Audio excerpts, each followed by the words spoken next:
നമുക്ക് objects collect ചെയ്തിട്ട് ഏതെങ്കിലും ഒരു പോർഷനെ നമുക്കത് കളക്ട് ചെയ്ത് വെക്കാം എല്ലാം കൂടെ. അപ്പോൾ ശ്രദ്ധിക്കേണ്ട ഒരു കാര്യം എന്ന് പറഞ്ഞു കഴിഞ്ഞാൽ ഇവിടെയൊക്കെ നമ്മൾ കളക്ട് ചെയ്ത് വെക്കുമ്പോൾ സൗണ്ട് കേട്ട് ഗ്രാനി വരും. സോ നമ്മളിത് ഡ്രോപ്പ് ചെയ്യുമ്പോൾ സൗണ്ട് കേൾക്കാത്ത രീതിയിലുള്ള ഷിറ്റ്, ഈ ക്യാൻഡിൽ ഇപ്പൊ താഴെ വീണതിന്റെ സൗണ്ട് കേട്ട് നമ്മുടെ ഗ്രാനി വരും. തൽക്കാലം നമുക്ക് ഇവിടെ ഇതെല്ലാം കളക്ട് ചെയ്യാം. നമുക്ക് മേളിൽ നിന്ന് പോയി കളക്ട് ചെയ്ത് നമുക്ക് ഇവിടെ സ്റ്റോർ ചെയ്യാം.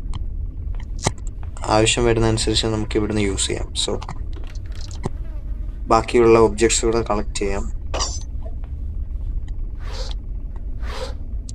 ഓക്കെ, സ്പാർക്ക് പ്ലഗ് കിട്ടിയിട്ടുണ്ട്. ഇത് നമ്മുടെ അണ്ടർഗ്രൗണ്ടിൽ ഒരു കാറുണ്ട്, അതിൽ യൂസ് ചെയ്യേണ്ടതാണ്.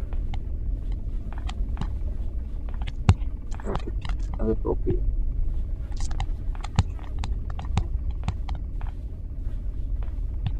ഒന്നും താഴെ ഇടാതെ മാക്സിമം സൗണ്ട് ഉണ്ടാക്കുക.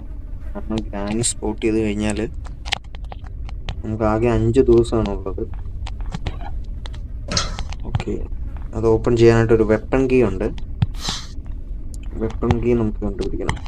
ഓക്കെ, ഇത് നമ്മുടെ ആ കാർ പാർക്ക് ചെയ്തിരിക്കുന്ന അണ്ടർഗ്രൗണ്ട് ഉണ്ട്. അവിടെ ഒരു ഗ്രാനികളെ തളയ്ക്കാനുള്ള ഒരു ടോക്കൺ ഐഡിയ